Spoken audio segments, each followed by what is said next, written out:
জয় রামকৃষ্ণ। সবাই শুনতে পারছেন তো? শেষে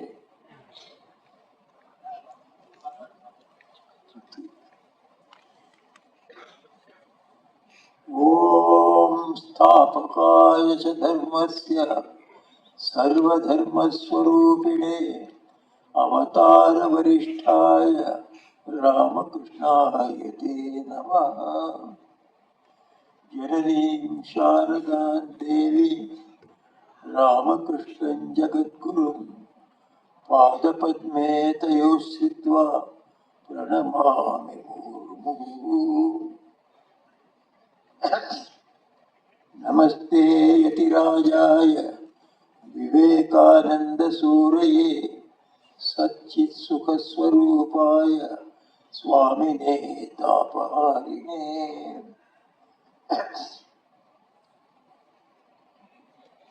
प्रिय ज्ञानव्रतानंद जी, अन्य अन्य साधु वृंद, हमारे प्रिय भक्त वृंद, आज ये भक्त सम्मेलन खूब ভালো দিনে আয়োজিত করছে। শ্রী শ্রী মায়ের জয়ন্তীর পরের দিনই আসছে, এটা অর্গানাইজ করা হচ্ছে। স্বাভাবিক এই সময়ে আমরা মায়ের জীবনী একটা শুনি, মায়ের কোথায় শুনি। আজকে এই সম্মেলনের মধ্যে আপনাদের অনেক বক্তৃতা আছে, যাতে আপনার মায়ের কথা শুনবেন, মায়ের জীবনী সম্বন্ধে শুনবেন। এছাড়াও অন্যান্য ধর্মজীবনের সম্বন্ধে শুনবেন। তারপরে ভজন সঙ্গীত থাকবে, আপনারই হয়তো কিছু গীতা পাঠ করবেন। অনেক রকম আজকে আইটেমস আছে, খুব সুন্দর এই ভক্ত সময়ে সবাইদের এটা মঙ্গল করবে, এর মধ্যে কোনো সন্দেহ নেই। ঠাকুর বলতেন, ওনার কাছে গিয়ে যারা যারা যেত ওনাকে প্রথমে প্রশ্ন করতো, মহারাজ রাস্তাটা কি? রাস্তাটা নেই, দক্ষিণেশ্বর রাস্তা কি, কলকাতার রাস্তা নেই, মুক্তির রাস্তা কি? যে সাধারণত ভক্তরা জিজ্ঞেস করলে রাস্তাটা কি, ওটা মুক্তির রাস্তা, ভগবান লাভের জন্য কি রাস্তা। উনি সরলভাবে সাধারণত একই রকম উত্তর দিতেন, যদিও পরে বিস্তৃত রূপে আলাদা আলাদা উপদেশ দিতেন। বলতেন নাম করো, মানে ভগবানের নাম করো, এই একটা অত্যন্ত সুন্দর রাস্তা যেটা দিয়ে ভগবানকে প্রাপ্ত করা যায়। তারপরে গুণগান করো, গুণগান করো মানে আমরা যা ভজন গাইছি এটা গুণগান করাটা। তারপরে পাঠ করছি আমরা, সৎগ্রন্থের পাঠ করছি, এটাও গুণগান করা। তো এটা করো, গুণগান করো, এটাও ভগবানের কাছে নিয়ে যাবে। ধ্যান করো, ধ্যান করো মানে এখন আমরা বক্তৃতা শুনছি, ওটা এক মনে গিয়ে শুনছি, এটা একরকম ধ্যান। তো ধ্যান করো উনি বলতে, তো আমরা এখানে ওটা পাবো। তো আপনাদের একাগ্র হয়ে যখন শুনবেন, ওটা আপনার ধ্যান হয়ে গেল। সব তো আপনার করবেন এখানে 5 মিনিট 10 মিনিট মাঝে মাঝে করেই যাচ্ছে, আর ভজন তো শুনছেন, এটা তো গুণগান করাটা হচ্ছে। এর সঙ্গে একান্তে বাস করবো বলতে, একান্ত কিছুক্ষণ, কিছু সময়, একদিন, 2 দিন 3 দিন যেমন পারো একান্তে বাস করা ভালো। ভক্তের বলতেন একটা রাস্তা ঠাকুরের দিকে, ঠাকুর লাভের জন্য এই একান্ত বাসটা আপনাদের হয়ে যাচ্ছে। এখন বাড়ি টাড়ি সব তো ভুলে গিয়ে এখানে এসে বসে আছে, হয়তো এখানে 4 ঘন্টা 5 ঘন্টা থাকছে, আসতে হয়তো ভাবতে ভাবতে মিশরে এসেছেন, আর এখানে এসে 3 ঘন্টা 3.5 ঘন্টা আসছেন। এরপরে আপনার প্রসাদ প্রসাদ পেয়ে যেতে আরো 1 ঘন্টা লাগবে, 5-6 ঘন্টা আপনার একান্ত পেয়ে যাচ্ছে। ঠাকুর যা যা বলেছেন ভক্তদের করতে, এই সম্মেলনে হচ্ছে ওটা।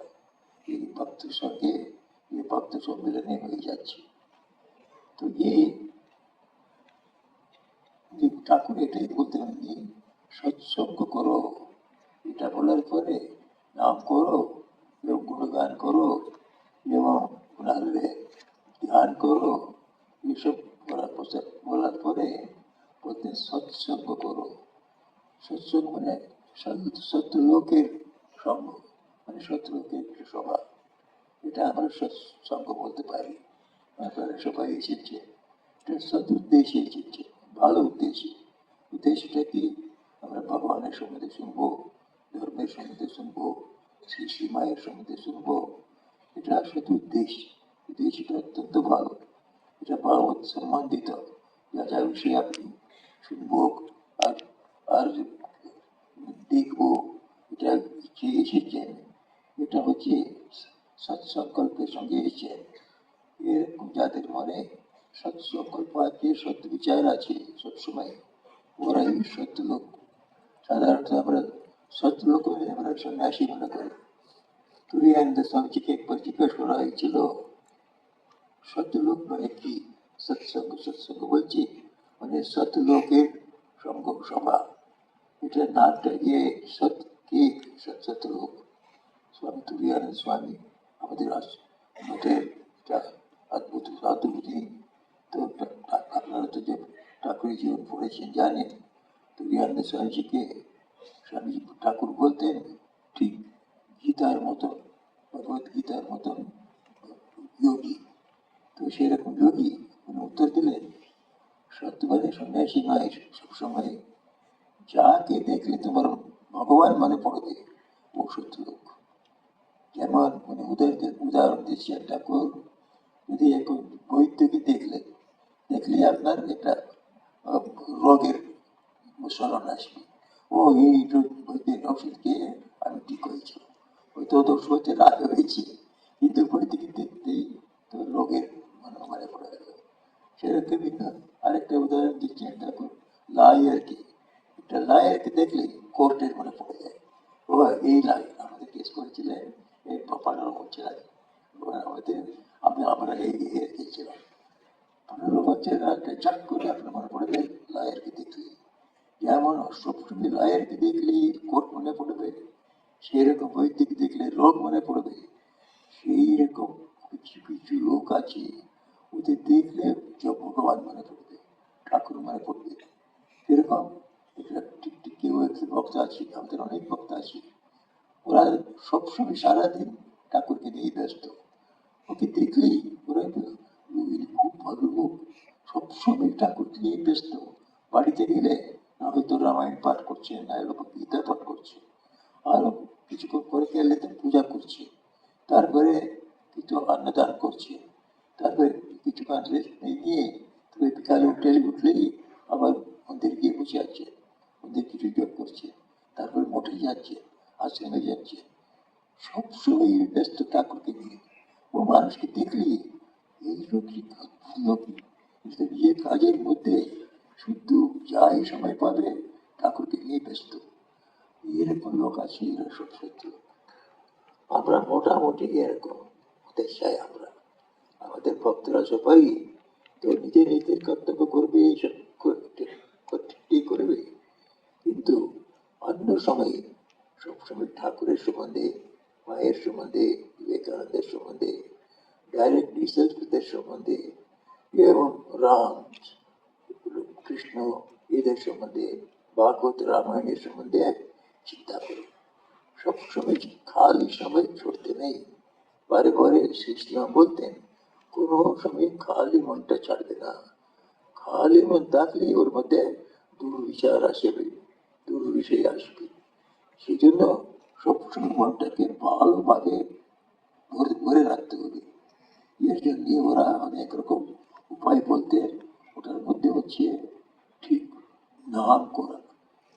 নাম মানে শুধু নামই করে যেতে পারে, মন্ত্রও করে যেতে পারে, কিন্তু যখনই সুবিধা হবে, যখনই খালি সময় বলে মনে করি এই কাজটা হলো, আর একটা কাজ করতে মাঝখানে একটা ইন্টারভেল আছে, এই ইন্টারভেলটা আমরা চুপ করে না বসে তারপরে আমরা নাম করতে পারি, মনে মনে নাম করতে পারি।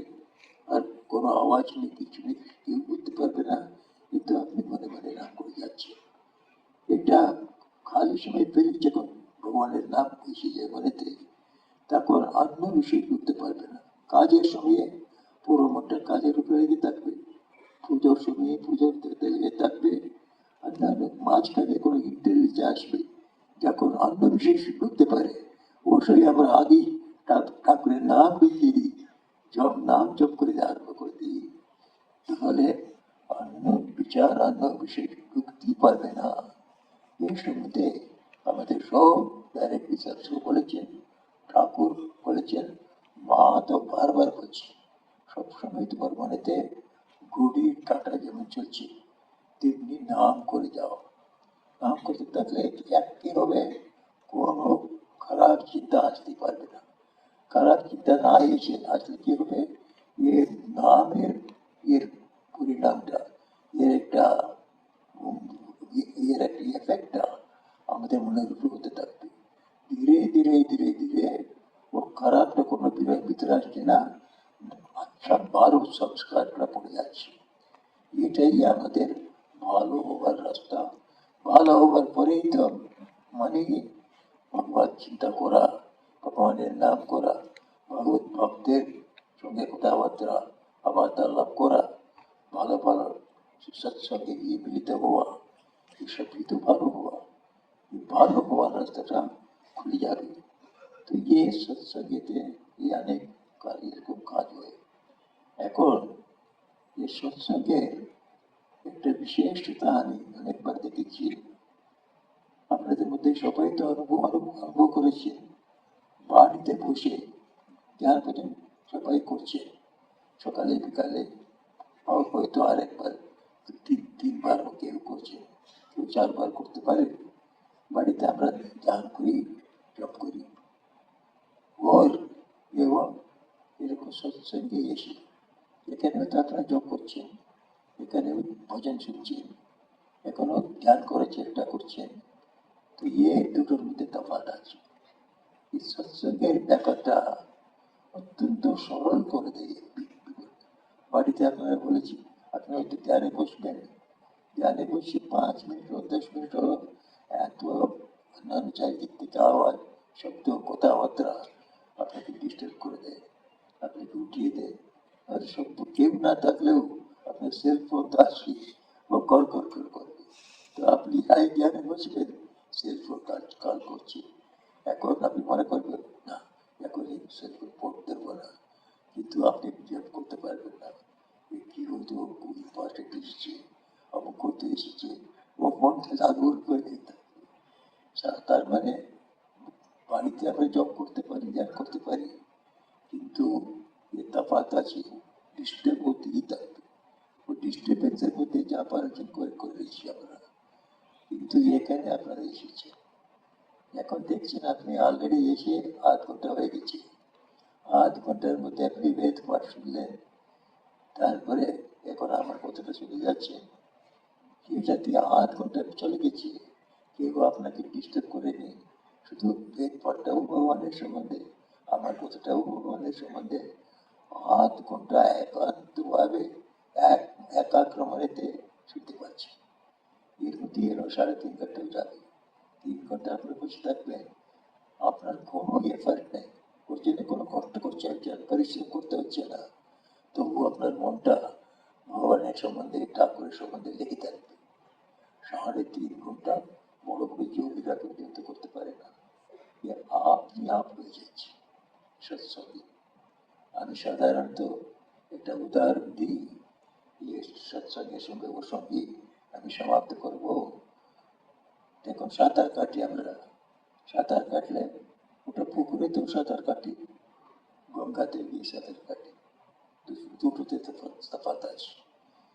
পুকুরে সাঁতার কাটলে আপনি হয়তো 50 গজ সাঁতার কাটতে কাটতে গেলেন, তারপরে যদি অভ্যাস না থাকে হাঁপতে আরম্ভ করবেন, তো আপনি নিচে শ্বাস নিঃশ্বাস ফেলতে টায়ার্ড হয়ে যাচ্ছে। 50 গজ যেতে যেতে আপনার শক্তিটা ব্যয় হয়ে গেল, আপনি ক্লান্ত হয়ে যাচ্ছেন। গঙ্গায় দেয়, যায় সাঁতার কাটে, ওরা ঝাঁপ দিবে, চুপচাপ করে হাত পা শুধু আপনার কিছু কিছু নড়বে, কার করে নড়বে, শুধু ফ্লোট করতে থাকবে। ও কিলোমিটার পর কিলোমিটার চলে যাচ্ছে, কোনো পরিশ্রমই নেই। এটাও সাঁতার কাটা, ওটাও সাঁতার কাটা। ও 50 করে যেতে যেতে আপনাকে ক্লান্ত করে দিল। এটা যত দূর গেলে আনন্দে আপনি বেশি বেশি যাচ্ছে। এই সৎসঙ্গ হচ্ছে এরকম একটা গঙ্গা। এই গঙ্গার মধ্যে আমরা যখন সাঁতার কাটি, এই সময় মিলিত হয়ে যায়, আপনি আপনাদের পাশিয়ে নিয়ে যায় ঠাকুরের দিকে। আপনি তো কাজ কিছুটা ওনাতে থাকছেন, কিন্তু কিলোমিটার পর কিলোমিটার এগিয়ে যাচ্ছে। বাড়িতে এটাই করতে গেলে অত্যন্ত কঠিন পরিশ্রম থেকে করতে হয়। এই জন্যে ঠাকুর বারবার বলতেন সৎসঙ্গ করতে হবে। সৎসঙ্গ করাটা মানে মাঝে মাঝে এরকম সৎ লোক, সৎ উদ্দেশ্যের সঙ্গে যারা মিলিত হচ্ছে, এরকম সভাতে মিলিত হওয়া। এখানে এলে কি হবে, অনেক রকমের উপকার আছে। যাদের এক রকমের সন্দেহ হয়ে যায় নিজের আধ্যাত্মিক জীবনে, আমরা তো সকালে বিকালে ঠাকুর ঠাকুর বলে যাচ্ছি, আর কাজ টাজ তো আমাদের এখন চলছে, কিন্তু অন্যান্য কেউ ভালো ভালো আমাদের লোক কেউ এটা তো পছন্দ করছি না। তো সবাই বলছে এটা পাগলামি, তো সকাল থেকে বিকাল পর্যন্ত ঠাকুর ঠাকুর বলছে। ওই সময় অন্য কিছু করলে আরো বেশি টাকা আদায় করতে পারে, আরো বেশি কমফোর্টেবল থাকতে পারে, এরকম অনেকে বলছে। ওরাই কি হতো ঠিক, আমরাই তো ভুল। এরকম সন্দেহ হয়ে যায় কারো কারো। এই সন্দেহটা কে মেটাবে? অন্য কেউ নেই। এরকম সৎসঙ্গে গেলে দেখবেন আপনি যে অবস্থায় আছেন, আপনার চেয়ে বড় ভালো অবস্থায় লোকের রয়েছে, ওরা আপনার চেয়ে বেশি কেরিয়ার ভালো করেছে, কেরিয়ার বিল্ডিং করেছে। সঙ্গে সঙ্গে সৎসঙ্গে তৈরি করে আসছে, সৎসঙ্গে এসে মিলিত হচ্ছে। তখন আপনি দেখি আরে উনি তো ভালো কেরিয়ার আমার চেয়ে ভালো করছে, আমার জীবনে তো ভালো ভালো সুবিধে পেয়েছে, সঙ্গে সঙ্গে সৎসঙ্গ করছেন উনি। তো আমি কেন সন্দেহ করবো? আমি এরকম সৎসঙ্গ করলে আমার ক্ষতি হয়ে যাবে। এ কয়েকজন বললো, এদের কথাটাকে আমি কেন প্রশ্রয় দেবো? আপনার মনে একটা ধৈর্য আসবে, আপনার মনে একটা উৎসাহ আসবে, আমাদের সন্দেহ এগুলো দূর হয়ে যাবে। অনেকবারে আমরা যখন সৎ জীবন যাপন করো, ভালো হয়ে থাকো, এসব বলি। ভালো হয়ে থাকাটা মানে এমনি এত সোজা ব্যাপার নেই। ভালো হয়ে থাকলে তো সবসময় সত্য কথা বলতে হবে, কত ভালো হবে। তারপরে সবাইদের উপরে প্রেম করতে হবে, সবাইদের সাহায্য করতে হবে, সবাইদের নিজের মতো বলে দেখতে হবে। এটা তো সোজা কথা নেই। তো এটা বলছি আমরা আপনার ভালো থাকবো, এরকম থাকলে তারপরে আপনাদের কোনো আসক্তি না ছেড়ে, কোনো কামনা ছেড়ে তুমি নিষ্কামভাবে অন্যদের সেবা করো, অন্যদের উপকার করো। এটাও তো সাধারণ কথা নেই, কিন্তু ওটা করলে তো আপনার ভালো হবো। সেরকম ভগবানেতে সবসময় বিশ্বাস রাখো, ভগবানের প্রার্থনা করো যত যত পারো। এটাও তো সাধারণ কথা নেই, এটা তো করলেই তো ভালো হবো। কিন্তু ভালো হতে গেলেও আমাদের এসব করতে হবে, এত কঠিন, কি করে করি, এরকম আমাদের মনে ভাবনা আসে। কিন্তু এরকম সৎসঙ্গে এসে দেখলে এত লোক আসছে, এরা অনেকে এর মধ্যে শপিং করেছে, ওরা সবাই সত্য কথাও বলছে, যত পারা যায়। মিথ্যা কথা বলতে যাবে না ওরা, ওরা সত্য দূর রয়েছে। আরে কয়েকজন আছে সবাইদের সেবা করে, সবাইদের ভালোবাসে, এরকম লোক আছে এদের মধ্যে। তারপরে আপনাদের মধ্যেই তো আরো কেউ কেউ আছে, ওরা নিষ্কামভাবে লোকদের উপকার করে। আর তার বড় বড় লোকের বড় বড় সংস্থাতে যাবে, তার নিজের মধ্যে সাহায্য করবে, এক পয়সা কিছু ওর ওর রিটার্নে চাই না, এরকম নিষ্কামভাবে সেবা করার লোক আছে। সবাই করে যাচ্ছে, তো আমরাও তো করতে পারি। তো কঠিন আনসারটা কোথায়? আমাদের মনেই, আমার মনটাই তো আমাদের বুঝিয়ে দিচ্ছে এই কঠিন কঠিন কঠিন। কেউ স্ট্যাটিস্টিক্স নেয়নি, এগুলো করতেই খুব কঠিন জীবন। এই তার সত্য আচরণ করতে গেলে কঠিন ব্যাপার ওটা। আমাদের মনটা বলছে, কিন্তু ওর জন্য স্ট্যাটিস্টিক্স আছে, যারা যারা সত্য কথা বলছে ওরা খুব কঠিনতা বোধ করে অনেক লোকে সরল সরল সরল কথা বলে যাচ্ছে, সত্য কথা বলে যাচ্ছে, হাত পায়ে সামনে আছে। এদের দেখলেই আমাদের একটা উৎসাহ বাড়বে ধার্মিক জীবনে, আধ্যাত্মিক জীবনে।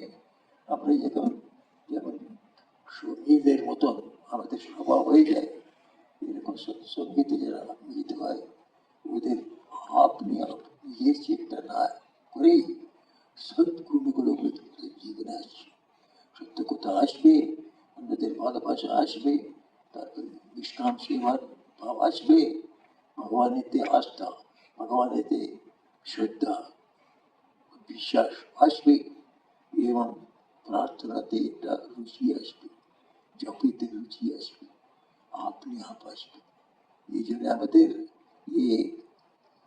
যার এরকম সৎসঙ্গ ব্যবহার হয় সব আশ্রমেতে করি। ঠাকুর বলে গেছেন, ঠাকুরের সময় বেচারে বাড়ি বাড়িতে সৎসঙ্গ হতো না, ঠাকুর এদিন নিজে নিজে বাড়ি বাড়ি গিয়ে সৎসঙ্গ করাতে। আপনারা পড়েছেন কথা বলতে, ঠাকুর নিজেই বলরাম বাবু দাঁড়িয়ে আছে, ওখানে বলরাম বাবুকে বলছেন তুমি অমুকটা ডাকো, অমুককে ডাকো, অমুককে ডাকো, সব ইয়াং ম্যানরা আসবে, ওল্ড ম্যানরাও আসবে, আমরা ওখানে সৎসঙ্গ হয়ে গেল। রামচন্দ্রদের বাড়িতে যাচ্ছেন, সবাই ওকে ডাকো, একে ডাকো, ওখানটা ডাকার ওর বাপটা, ও একটা সৎসঙ্গ। আশা ঠাকুরের জীবনীতে কত সৎসঙ্গ করে এই সৎসঙ্গের একটা রুচি আনিয়ে দিল, একটা স্বাদ জানিয়ে দিল লোকদের, যা একবার স্বাদ এসে গেল আপনি আপ চলবে। তারপরে বৈদিক টাইম ঠাকুর এই মর্তলোক থেকে অন্তরিত হয়ে গেলেন, তার আগে সারা কলকাতায় এর জ্ঞান, তারপরে এই সৎসঙ্গের প্রতি একটা স্বাদ সৃষ্টি হয়ে গেছিল। ওই দৃষ্টিতে আমার মনে হয় মায়ের তিথি পূজার পরে আজকে এই সৎসঙ্গ আয়োজিত হয়েছে, আপনারা সবাই এসেছেন, আপনারা সবাই ভাগ্যবান। এই পুণ্যভূমি যেখানে এই বেলুর মঠে ঠাকুর নিরন্তর রয়েছে, এখানে আশীর্বাদ করতে করতে বসে আছে, মা বসে আছে, স্বামীজি বসে আছে, আর ব্রহ্মানন্দ স্বামী বসে আছে, সব ডাইরেক্টর্স সমাধিপীঠ আছে ওখানে, সব ডাইরেক্টর্স এখানে আছে, ওর পরের যা যত প্রেসিডেন্টরা ওরাও এখানে আছে। এখানে কোনা কোনা এটা পুণ্যভূমি। স্বামী বিবেকানন্দের বাণীতে আপনি পড়ছেন, এই কথাটাও এতবার বলছেন, এর চেয়ে বেশি পুণ্য স্থান কোথাও জগতে পাবে না তুমি। এখানে সাক্ষাৎ ভগবান, সাক্ষাৎ ভগবতী, ওদের পুত্র হিসাবে বিবেকানন্দ, ব্রহ্মানন্দ স্বামী, ডাইরেক্ট ডিসাইপলস, এত উপস্থিতি এই পুণ্যভূমিতে আছে। তোমরা কিছু চেষ্টা করলেই তোমরা ওর শক্তি পাবে, ওদের দর্শন পাবে, ওদের বিচারগুলোকে আপনার হৃদয়তে দিতে পারবে। শিবানন্দ মহারাজ বারে বারে বলছে, সেই জন্য আপনারা সবাই, আমরা সবাই যারা যারা এখানে এসেছি এক্ষণ থাকলেও এমন একটা পুণ্যভূমিতে সাধারণ রূপে পুণ্য পাওয়া যায় না। আপনারা সবাই ভাগ্যবান, ঠাকুরের কৃপায় পেয়েছেন, সেই ঠাকুর কৃপায়, মায়ের কৃপায়, স্বামী বিবেকানন্দের কৃপায় এরকম অবসর বারে বারে আপনারা পান, বারে বারে আপনাদের জীবনটা সার্থক হোক, সফল হোক, ওরা ওরকম আশীর্বাদ করুন, এই প্রার্থনা করতে আমার শব্দটা শেষ করছি। আজকে আপনারা সবাই এসেছেন, খুব আপনাদের সবাইদের আমার আশীর্বাদ এবং ভালোবাসা। জয় রামকৃষ্ণ, জয় মা শারদা, জয় স্বামী বিবেকানন্দ। শান্তি শান্তি। ভিডিওটি ভালো লাগলে লাইক ও কমেন্ট করে ভক্তদের মধ্যে শেয়ার করে দেবেন। সমস্ত আপডেট সবার আগে পেতে চ্যানেলটি সাবস্ক্রাইব করে নিন এবং হোয়াটসঅ্যাপ চ্যানেল জয়েন করুন। ঠাকুরমা স্বামীজির কৃপায় সকলে ভালো থাকবেন। জয় ঠাকুরমা স্বামীজির জয়।